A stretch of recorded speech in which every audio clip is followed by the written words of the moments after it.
Good morning students, welcome back. So in this video we will proceed ahead with our chapter number 6, that is strings in Python. And in this video we are going to specially see about traversing a string. Now traversing a string is one of the most important topics of this chapter. Whatever programs or whatever you can say methodologies that we will follow in this chapter for Python program, traversing a string would be one of the important aspects for the same. Now, first of all, what is the meaning of traversing a string? Okay, in the previous videos, you all might have seen that a string is just a sequence of characters. Traversing a string means accessing each and every character of the string one by one, as we are doing in loops. I again repeat, what is the meaning of traversing a string? It means accessing each character one by one that is provided in a given string. So traversing any string means accessing each character from any given string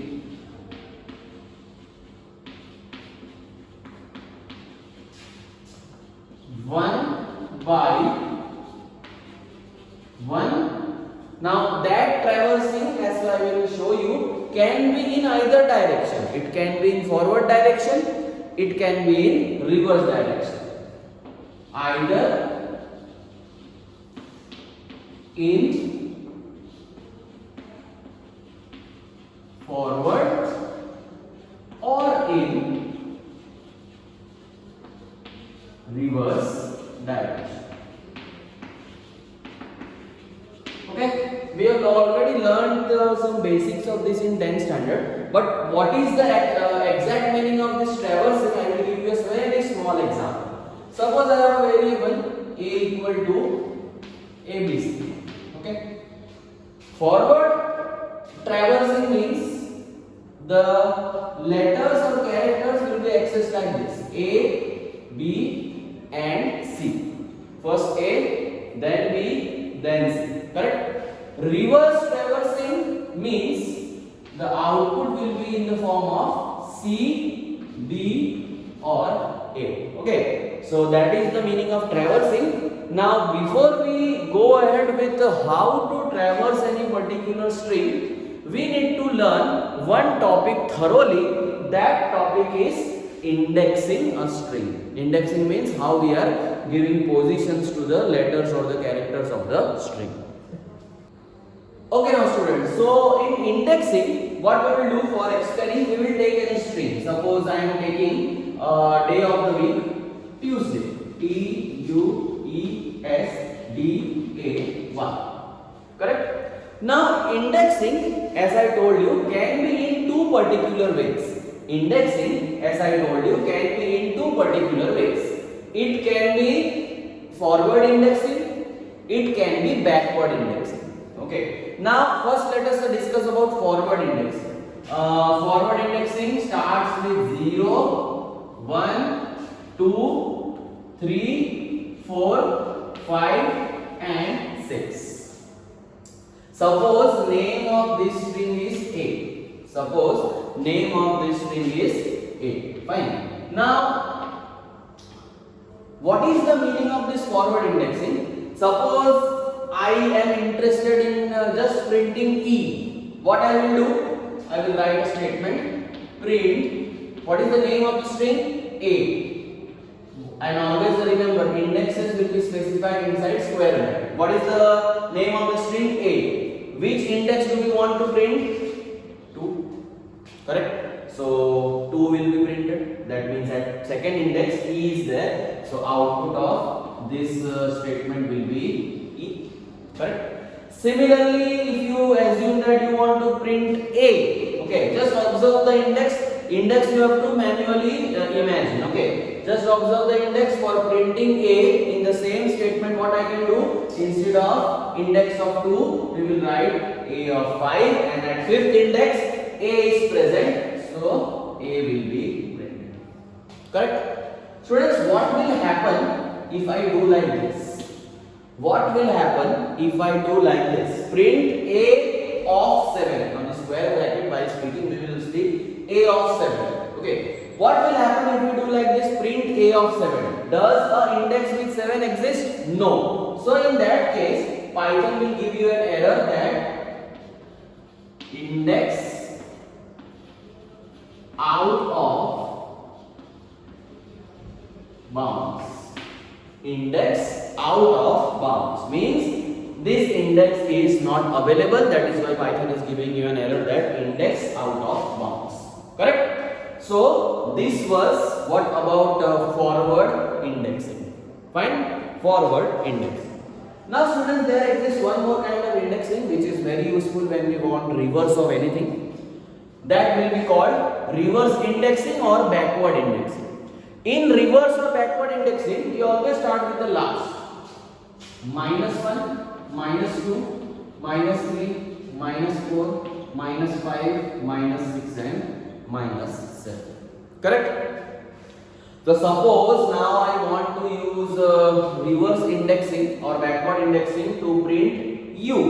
So my index will change to -6 and in the output section u will be printed. Correct? In the output section u will be printed. Same thing applies here. Here if I specify an index, suppose I am specifying a of -8 and -8 does not exist. So output will be an error, and what will be the name of the error? That index is out of bounds. Fine? So students, this was introduction of forward and backward indexing. Okay, whenever we want to print the letters or characters from forward direction, we can use forward indexing. Okay, whenever we want to use letters for specially printing in the reverse direction, we can make use of backward indexing.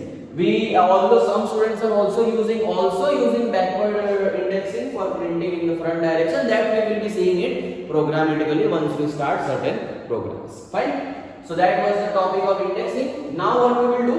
We will write or use a small Python program that prints or traverses a given string either in forward direction and also we will see it in reverse direction. Okay students, so let us first of all see a Python program that prints a string using forward indexing. Suppose I am taking a string a equal to, say, let's take any name, Manish. Okay. Initially I want to print each and every character using forward indexing. So you should know certain basics. We have to use loops for I in range. Okay. Now those who are directly coming to this video, they should understand what is the syntax of range. Syntax of range function is starting index, ending index plus 1, as we have seen in 5th chapter. So where do I want to start? I am using forward indexing. Where do I want to start? What is the first index? 1. So I will like to start at 1. Correct? How many indexes are there? 2, 3, 4, 5, 6. Okay. So students, as per the rule and as per the syntax of range, what is the syntax? Starting index, ending index plus 1. What is the ending index? Ending index is 6. So what should be my range? My range should be 6 plus 1, that is 7. Correct? What should be my range? My range should be 6 plus 1, that is 7. Correct? Because whenever 7 is encountered, the loop will stop terminating. So the last index that will work inside this is 6 and we exactly want 1 to 6. Correct? Do not forget, after for loop we have to put column. Now inside I will like to print what is the name of the string? A of I. Our program is over. Now how this program works, I would like to explain. I will write an output window here. See, A is Manish. For I in range 1 to 7, print A of I. Now what is the first value that will go in I? Firstly, I will be 1. So what is a of 1? A of 1 is m. So m will be printed. Then what is the second value of I? 2. A of 2 means I will be now 2. A of 2 will be A. Print A of 2. A will be printed. Third value of I will be 3. Print A of 3. A of 3 will be n. N will be printed. Fourth value of I will be 4. A of 4 will be I. I will be printed. Fifth value of I will be obviously 5. A of 5 will be S. And last value of I will be 6. A of 6 will be H. As soon as the seventh value is encountered, loop will terminate and program will stop execution. So this will be your output. Easy? Now students, there is one small catch. The catch is always we will not ask the user to enter the string here. Lot of times we will ask the user to enter your string when the program starts execution. Correct? So for that we know what we will use. Raw underscore input, and we will write a, you can see, small message that enter string. So under these circumstances our program will not execute correctly. Why? Do we know that the user will enter a string of 6 characters only? No. User can enter any string. 10 characters, 5 characters, 4 characters, 20 characters. So this program will not work because we actually don't know how many characters the user will enter.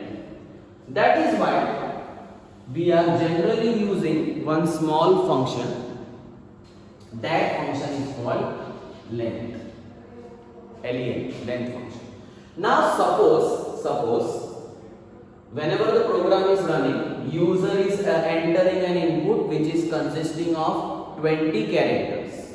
So what will my length function do? If I just write L of A, length of A, so it will give me the length of the string the user has entered.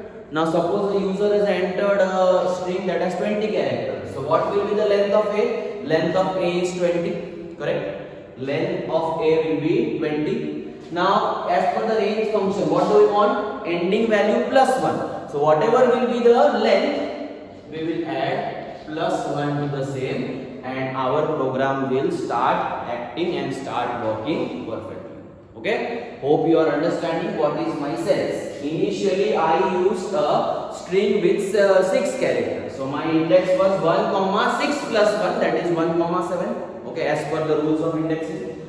Now I am specifying that user can enter any string. We do not know and we are not going to calculate how many characters the user is entering. So we have an inbuilt function to know the number of characters, that is length of string. String name is A. So length of A, suppose user enters a string with 15 characters. So length of A will give us 15. Now as per the rules of you can say range function, we want ending value plus 1. So I am doing length plus 1, and whatever program we are typing, that will actually work.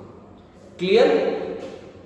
Now yesterday, in the previous video, I told you that many times we do not want our output to be line by line. We want our output to be in this manner. Okay? So I already told you what to do in the previous video, you can see. So we will take a blank string, empty string we will take S. Okay? Here, instead of writing this line, what we will write? What we will write? S equal to S plus A of I. Okay? What is the meaning? Initially string S will be empty. First, suppose for example we are taking that here user is entering Manish also only, for example. So the initial string will be empty. First what will come? M. So in string S, first what will be the result? M. Then what will come? A. Now in string S, already what do we have? N. N plus A will be initially this. Again, what is the third character? N. Here what is stored now? Here MA is stored. What is the third character? N. So N plus MA plus N will be MAN. What is the fourth character here? Fourth character is I. What is stored here? MAN. So MAN here plus I will be MANI. Correct? What is the next character? S. S will be stored here. What is stored here? MANI. MANI plus S will be MANIS. And what is the last character? H. Okay. Here what is stored? MANIS plus H will be, our output finally will be MANISH. Okay. But we need to print also. So once this loop is executed, outside the loop, we will print S. Why outside the loop? Inside the loop, S is still working. So if we start on printing S, each character will be printed. Our job will not be suffice. So that is why I am printing S outside the loop. This you can check practically and programmatically. You should be able to understand. Okay, students. Fine. Now let us amend the same program for seeing how do we print anything in reverse. Okay. So for now, for your better understanding, I will make the things simple so that at least first of all you will understand the logic. Okay. Then obviously you can go for the same. Fine. Suppose I have a string n equal to, let us take a small name, I don't know. Okay, fine. Let us take a non name. M equal to I want to print it in reverse. First of all, I will be doing it manually. Then we will discuss the same. Now we need to make use of reverse indexing or backward indexing. We all know backward indexing starts with -1, -2, -3, -4 and -1. So what will be our starting? Our starting will be -1. Correct? Now remember, in normal loops, in normal range function, I told you in 5th chapter that suppose range function is like this, range of 1 to 7. Here by default 1 is hidden. Correct? 1 is hidden means, what is the meaning of this 1? After 1 plus 1 we will go to 2. After 2 plus 1 we will go to 3. After 2 plus 1 we will go to 4 and so on. So this is called actually step. This is called step. Step means normally in a loop. After 1 we are adding this. 1 plus 1 is 2. When this I becomes 2, 2 plus 1 is 3 and so on. When this I becomes 3, 3 plus 1 is 4. So we are going in forward direction. Now here, because we are going in reverse direction, step will be -1. Step will be -1. Correct? Students, how many indexes do you see it is possible? How many indexes is possible? -5. -5. Correct? Now, one more than -5 is -6. Remember, we are going in reverse direction. So, one more means -5 plus 1 we will not do. That will be wrong. One more in reverse direction is -5 -1. Therefore, we are writing -6. I hope you are able to understand. This is basic level maths. Okay. What is the you can say syntax of range? Ending value plus 1. For positives, ending value plus 1. For reverse indexing, it is logical. Ending value plus 1 we will not use. Okay. It will give us -4. That means we are not doing the indexing properly. In reverse, in backward indexing, it will be ending value -1. Then only we will have one more index than whatever is required. What is required here? -5. One more index is -6. And then we will do the same things. Print of A of I. A of I first character will be n will be printed. Okay, y first character n, A of -1, n is printed. -1 is -2, A of -2, A will be printed. -2 -1 is -3, A of -3, R will be printed. Minus 3 minus 1 is minus 4. A of minus 4, A will be printed. Minus 4 minus 1, A of minus 5, K will be printed. And finally, if minus 6 is encountered, loop will terminate. Okay? So hope you understand. Now same thing we will amend for length function. Okay? It is simple if you have understood. Okay, let us make some space.